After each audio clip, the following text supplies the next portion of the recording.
Welcome back to Probability and Statistics 1. We're in Unit 3 talking about the basic concepts of discrete probability. And in this short slideshow, I'd like to show you an example of a discrete probability model on an infinite set. Of course, the set would have to be countably infinite because that's what discrete means. But consider the random process of tossing a fair coin repeatedly and recording the toss number on which the first head occurs. The sample space is a set of all positive integers because the first head could occur on toss 1, toss 2, toss 3, toss 4, and so on. What's a realistic probability mass function? Well, you can think about it intuitively as follows. On average, the first toss is heads half the time. So the probability that the first head occurs on trial 1 is a half. If the first head occurs on trial 2, then what had to have happened? There had to have been a tail on toss 1, so that happens half the time. And then half of that time, you'll get subsequently a head on toss 2. And so the probability that the first head occurs on toss 2 is a fourth.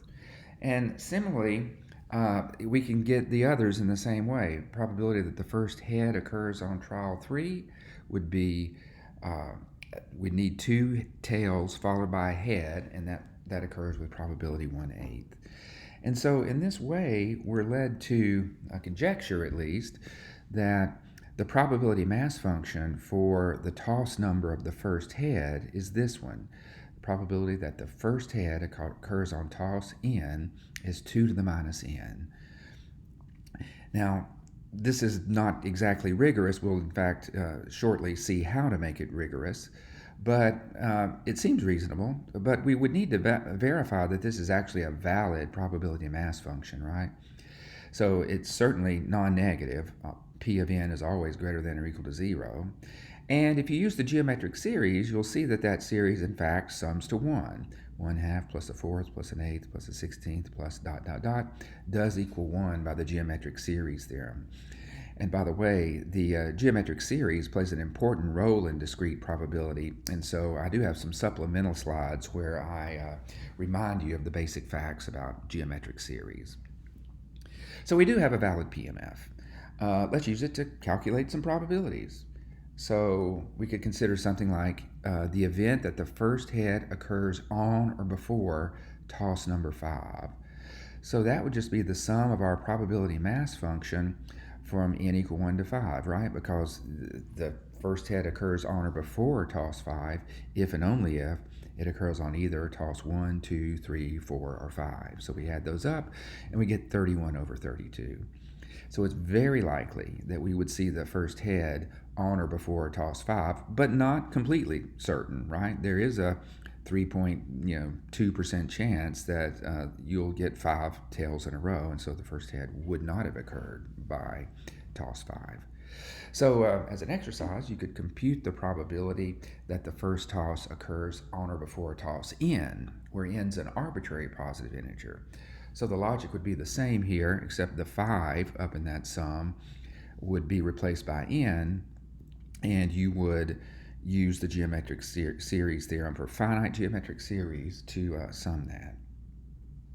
Here's another probability we could compute.